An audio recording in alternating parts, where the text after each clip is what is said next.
Hello and welcome to TPW. Here's a special edition of TPW. It's a year recap we're going to be doing this week.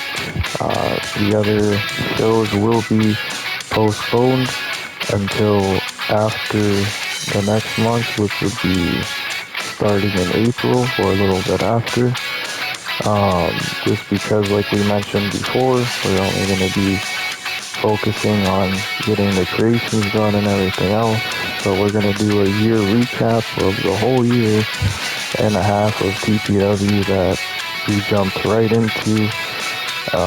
It's been a long road, so bear with us with the explanations and all the stories and backgrounds and everything.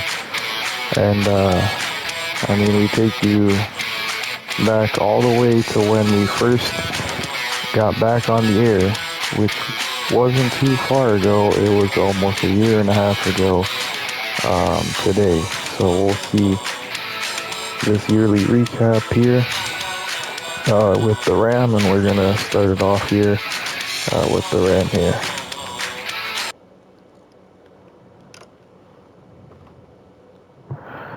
Hey, one and all, and welcome into the year recap for this week. We are only going to do the recap. We're not going to do any matches or, promos or anything like that. We're just going to be doing a recap of the year and a half that we jumped right back into it with TPW. I explained a lot of the background stuff in the documentary, but that was more about how it started in TPW and everything else. But we're just going to do a recap of what's happened within the past year and a half here in TPW. So many things to keep in mind within this whole year and a half that led up to this extravaganza, which would be extravaganza 12 in Blackpool, England. That would be where we're holding the extravaganza pay-per-view this year. And just so much things have happened within this year. It's a lot to explain, but it's good to recap the whole year. That way everyone can get a feel of what we have moving forward for the next year and to come for TPW. So we start off with when we first started back in the year past, which was amazing. We had our, visual stuff to get in place. We still weren't at a spot where we were now, that we just record set matches and stuff like that. But we started off with a bang. We had a whole matchups with a whole night of introducing the new superstars to the roster. Some superstars that were veterans in the company and already in the company at the time for many years, including myself. I was in the main event with Razor and Destroyer, who added himself after being gone for a long time of TPW. He was training here and there. He had matches, my son, but he didn't really have a whole lot of addition to the show. But recently, that's what he got it added to, and look at him now. He's a extravaganza main eventer. He's recently won the Battle Royal pay-per-view, but we'll get into that more down the road with that. But yeah, that was the first night. We had my wife Rose as well. She competed against Tegan Knox, who is now, obviously is the wife of my son. And and she became champion that night, held and started the women's division with a bang on that night. And we introduced a lot of tag teams into the roster that were veteran tag teams as well. The Rizzlers at the time, and obviously there were still legends in the company at that time as well. They weren't officially retired, we made those plans later on. But yeah, that's the first night we came back after 11 years. We definitely started off with a huge bang with that first home show. It wasn't until later on that we move on to the next part here.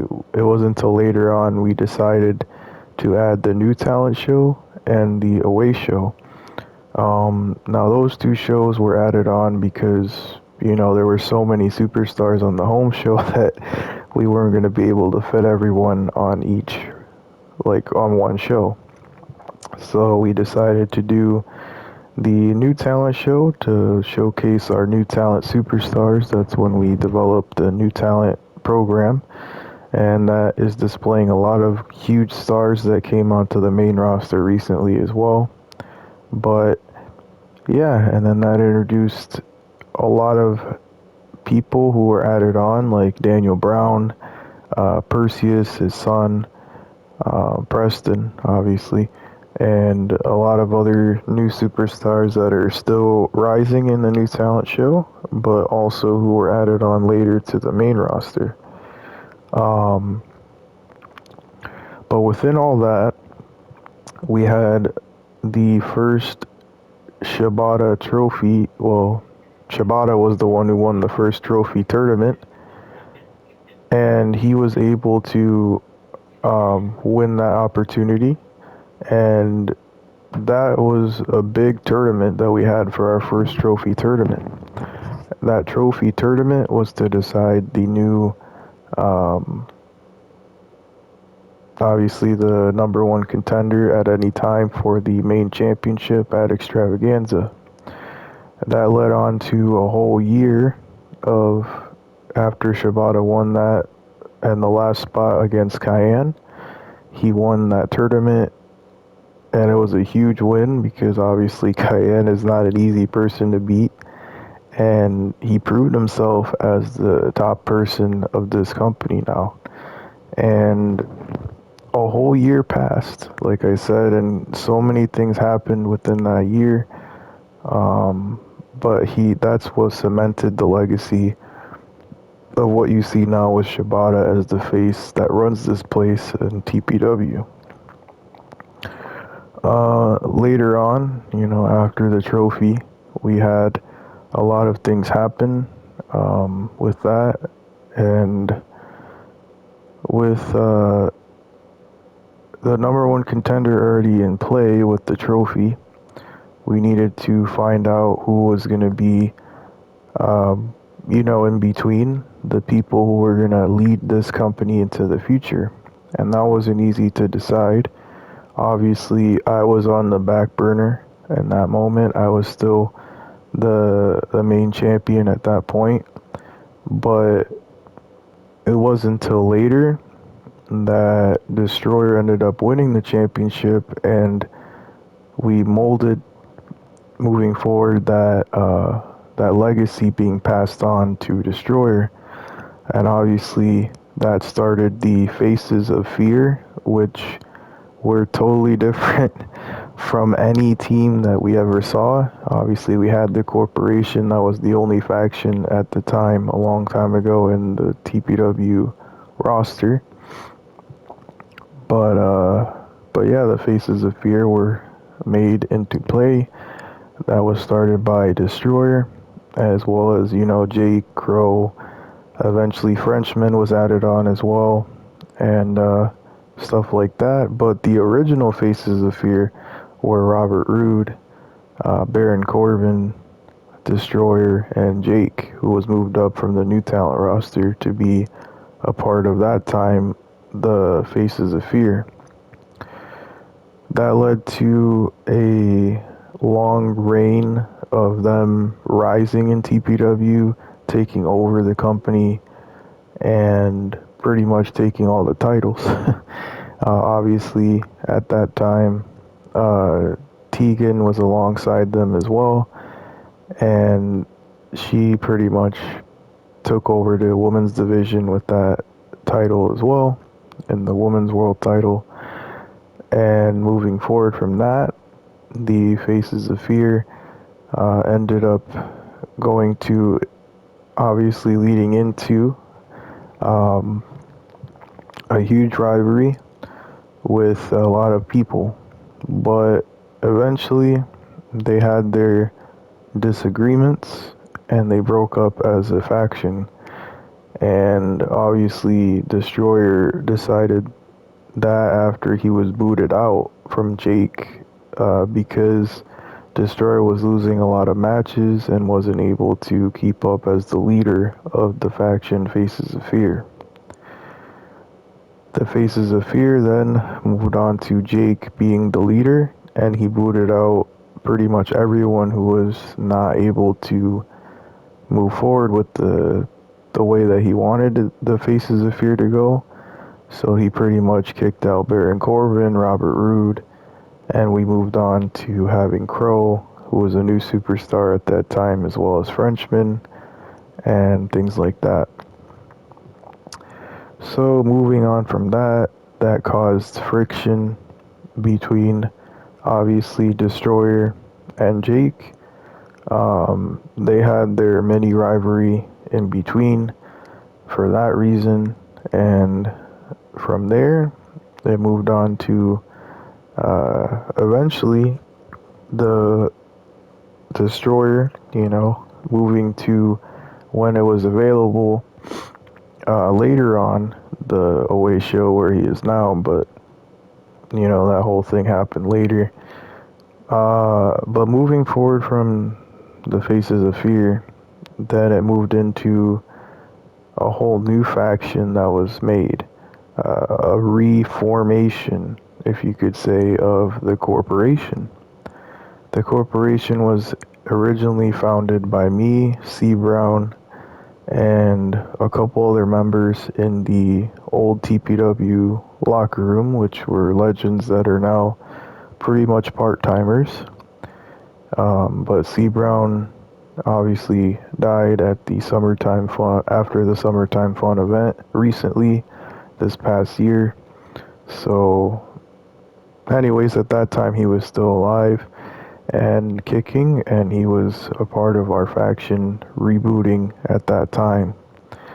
We planned that way ahead in advance because we knew that the division needed something new and needed something that wasn't stale like the Faces of Fear at that time with my son.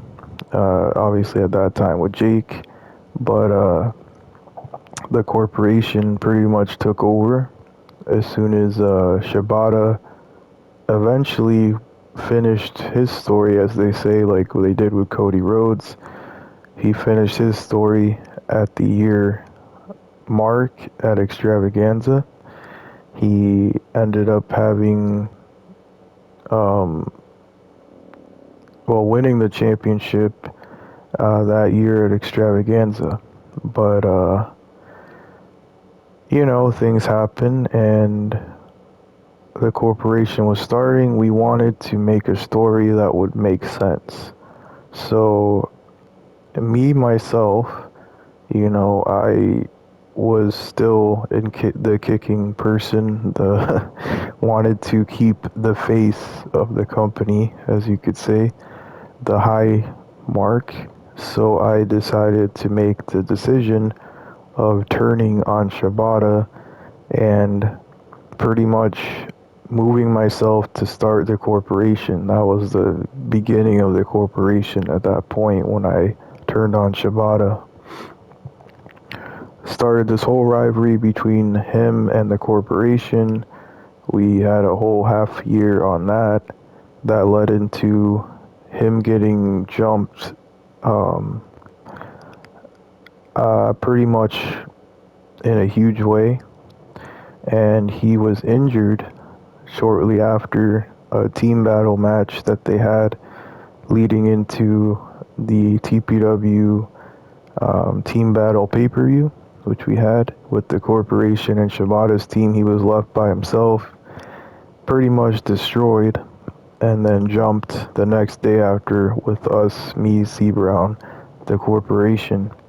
He had to eventually relinquish his title, which he did, and he relinquished it um, leading into a tournament that led into the Summertime Fun pay-per-view. But after the tournament was won that same night on the home show, the one who won it was Freddie. So that led into Freddie starting his whole rise as the new champion.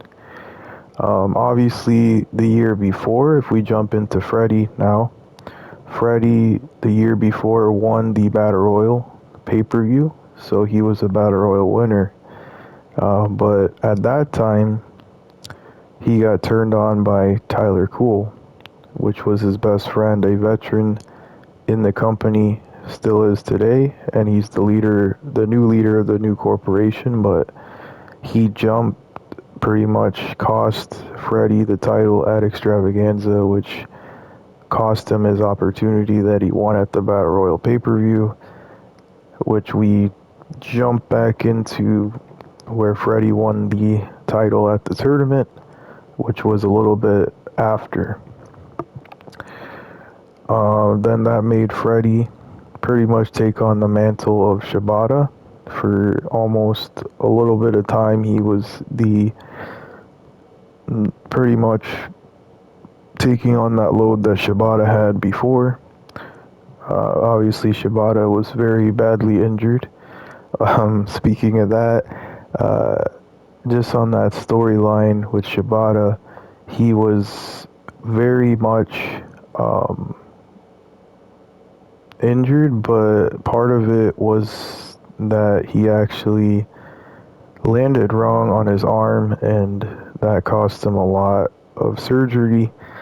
So that was an actual injury that he placed when he had to relinquish his title on the home show after the team battle pay-per-view.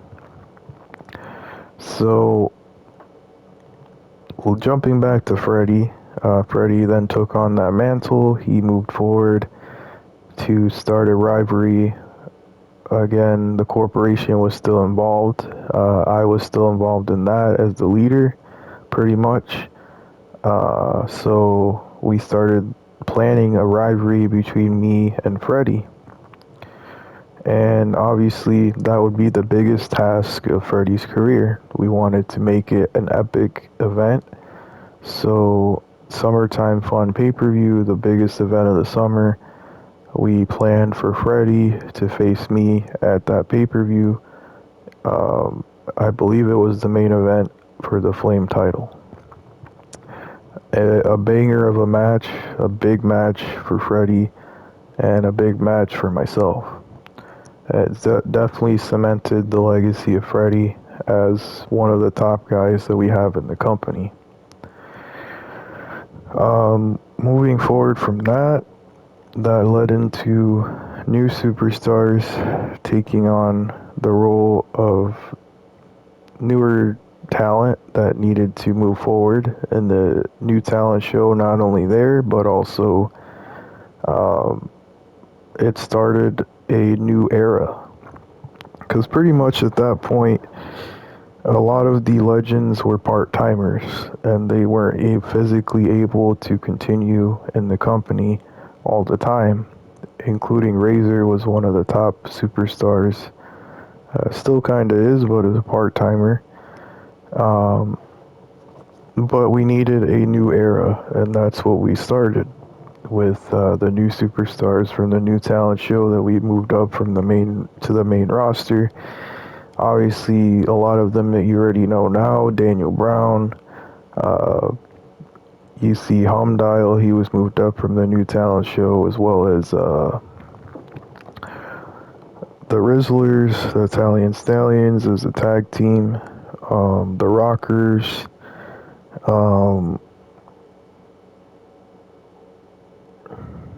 as well as Death.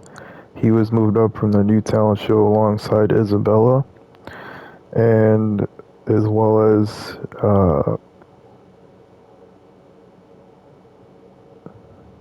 I believe, Elegua, Turner Typhoon, Jerry Goodman, Mr. USA, a lot of people that you already know from the away show and the home show. That led into a new era of superstars. From there, that connecting there to the new era when the corporation was done, started a whole new era. So we jump right into that era, the new era. We were planning in our head, what do we want to do to make this entertaining, to continue to make this not stale? So we decided as a board to make the next decisions, which were adding Chosen One to the roster. But we wanted to know, how are we going to add this young kid to be able to be a part of this roster? Like, what will he give to this company? So we decided to make him the Chosen One, a chosen superstar by the board and the main management, which were me and C Brown at the time. But at that point, later on, C Brown died, so it's now Danger.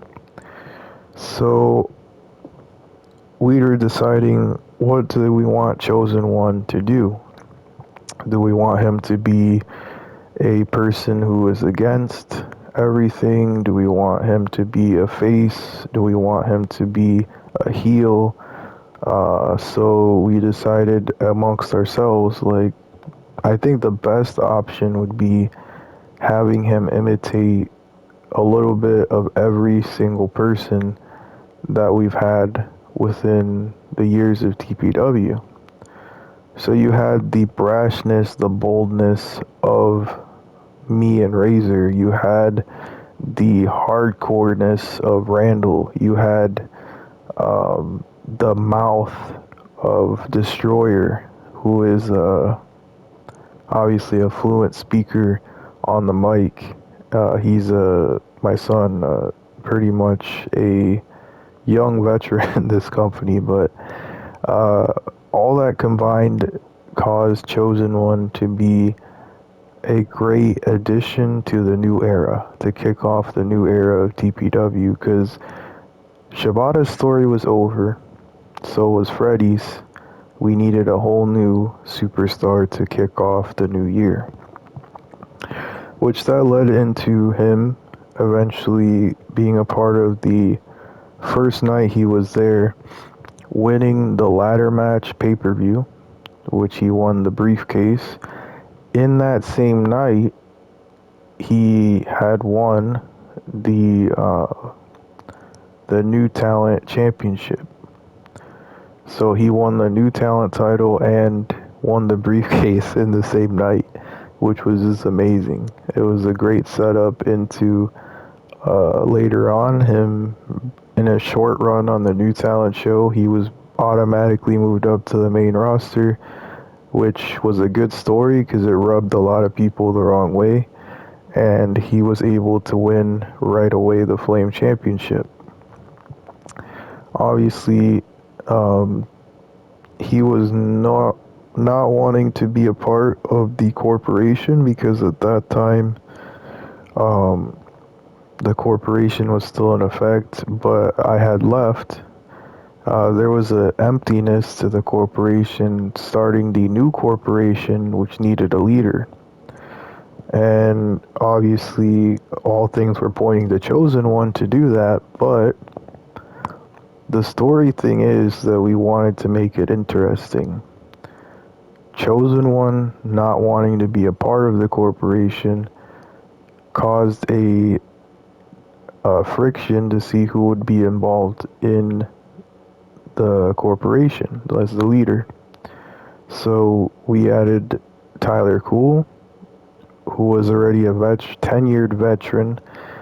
He started only 3 years into the company, and now is the new leader of the corporation. The new corporation is what they called themselves, because obviously the corporation was dead.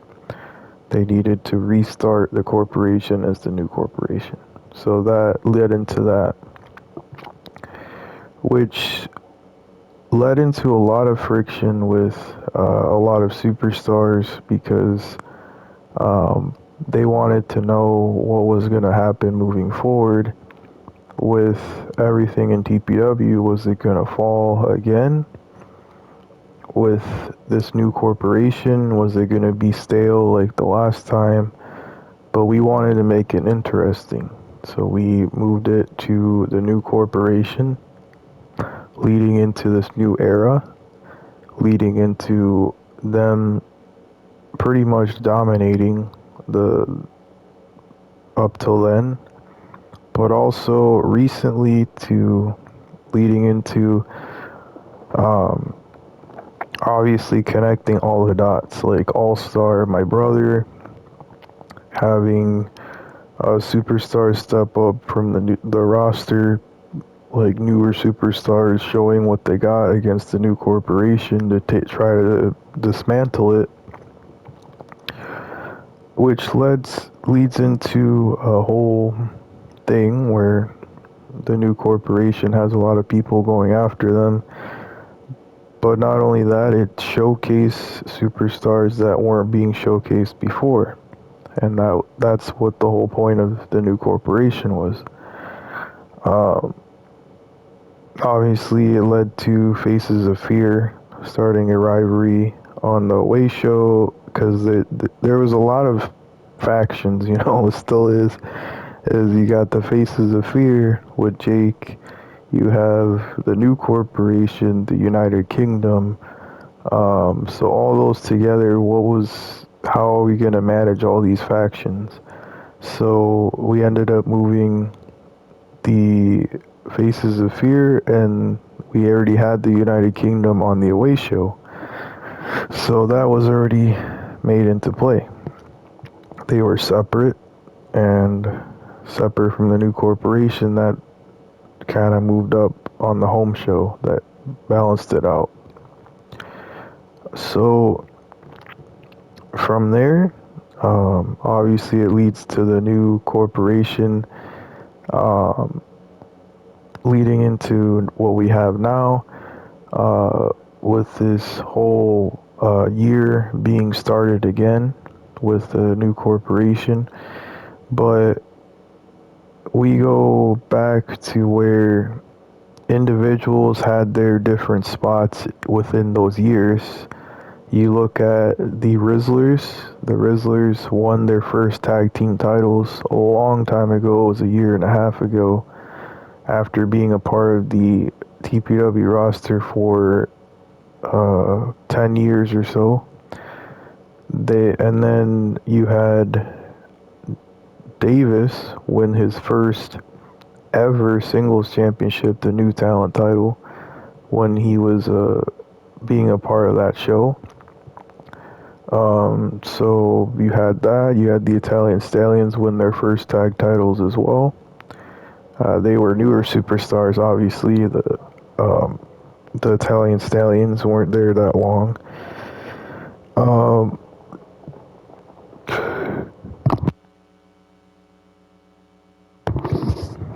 and then you had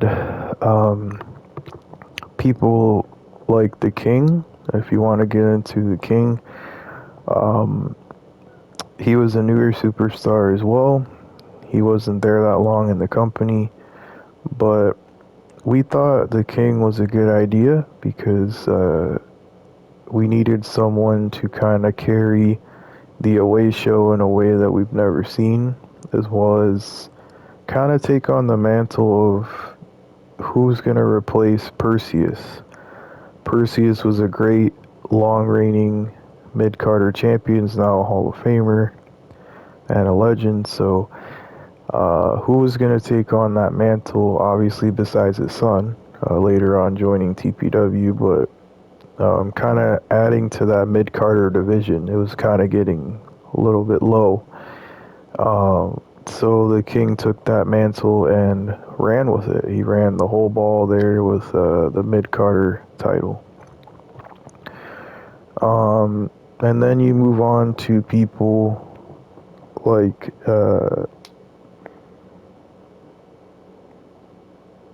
Daniel Brown. Daniel Brown was the son of C. Brown. Obviously, Daniel Brown is a great superstar. He took on the mantle of his completely of his dad, but eventually he was moved to the main roster to be a part of the new corporation. Turning against the fans was kind of his decision. He wanted to do that way because he felt like um, he wasn't getting anywhere as a main baby face, you know. So he felt like being a heel would be better in that way. So that's why he moved up to the main roster to be a part of the new corporation. Then you look at more people here and their legacies as well. Um, I mean, you have the Rockers. They were part of the new talent show. They moved up to the main roster. Great tag team. Um, you have LJ, who was a unique story with LJ. He was in the division of Africa. Um, Obviously, not a lot of talent come from there in the wrestling scene, is what I mean. And he was training really hard down there, and he was moved up to TPW, to the new talent roster, and eventually he was moved up to the main roster right away because he was very talented and still is.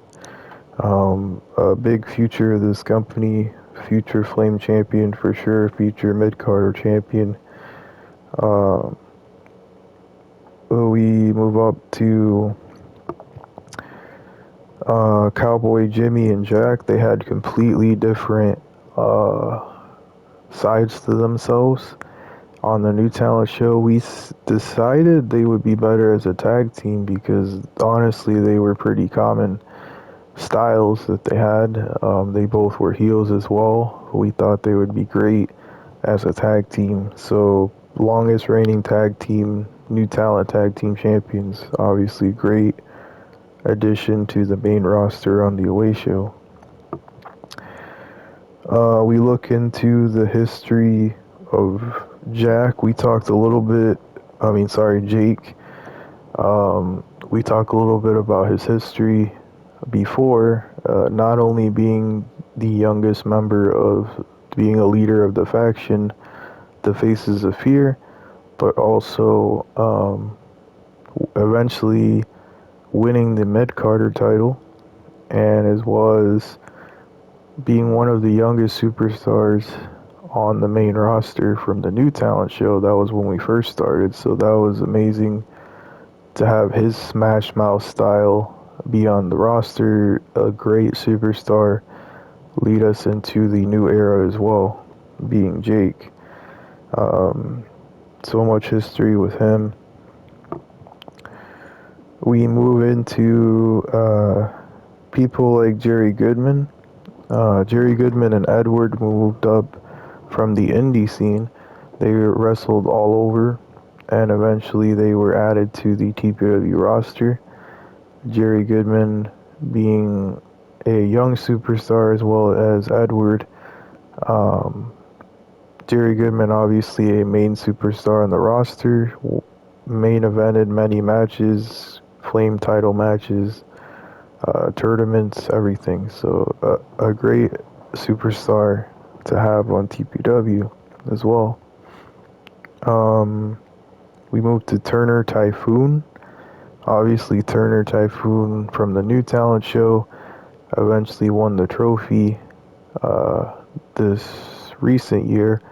The trophy which he ended up cashing in on the Mid Carter title. That was the first time ever that's ever happened, and has done a lot since joining the main roster.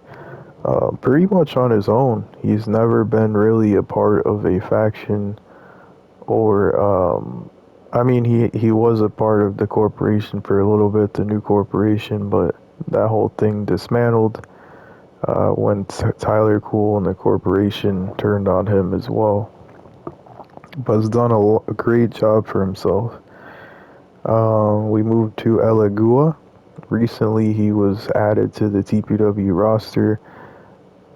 Just hands down a great performer. An Iron Man completely. You cannot doubt the performance of Elegua. A great superstar on the roster. Winning the first ever Sebrow Memorial Battle Royal. Being a part of many main event matches recently. Moved up to the home show from the New Talent show. A long reigning New Talent champion. Before even being moved up to the main roster, was still champion, and he had to vacate the title. So that was just amazing for LA Gua. Has such a bright future ahead of him. Um, then we move on to the New Talent show, which was just a lot to organize, but it was great because we talked a little bit as a developmental program for the new superstars, and still is one of the top developmental programs in TPW. Um, has a lot of new superstars as well as superstars that haven't quite hit their mark in the main roster yet, or covered that mold to be a part of the main roster. Um, but it all started with people like Jake, people like the Rizzlers, the Italian Stallions, different people that were moved up later to the main roster, but started a small little developmental group program to a whole big, show that a lot of people like, a lot of views more than the main shows, which we do appreciate that as well. Um, but then, we move up to the woman's side of things. We have obviously Rose being my wife, as well as one of the only Hall of Fame women Hall of Famers in our company, because at that time we were still starting and we didn't have any really woman reach out in that time besides Rose. And obviously later on it led to people like Isabella, Kayla, uh, Zinda, Rachel the Razor, different people that are a part of the roster now. So much history between each woman in this company as well. You look at Rachel the Razor, the daughter of the Hall of Famer Razor, um, fought on her own. She was a part of WWE NXT, the UK side of things. Before moving up to the TPW roster, she won her first Battle Royal when she was debuted in this company. And former champion as well in this industry, as well as Ash. She is now a two-time all-in-one women's champion. Also, main evented Extravaganza as well as Rachel. A big rivalry between the both of them, Ash being the daughter of Chuckles, another legend in the company. Um, you have people like Zinda, full circle moment. She started on the New Talent show, moved up to the main roster, finally recently won the main championship on that stipulations that we made of the chambers. Whoever won that would be able to select the championship they want to have, because both champions were in the chamber. And she decided to pick the main champion, who's Ace Isabella. Um, but yeah, it's just full circle moment for her as well. Um, but we think about all the other things that happened here in TPW, a lot of things, but those are the main things that stand out And you can also go back and watch all the good moments that happened recently within the year and a half of TPW. I hope you enjoyed this little recap.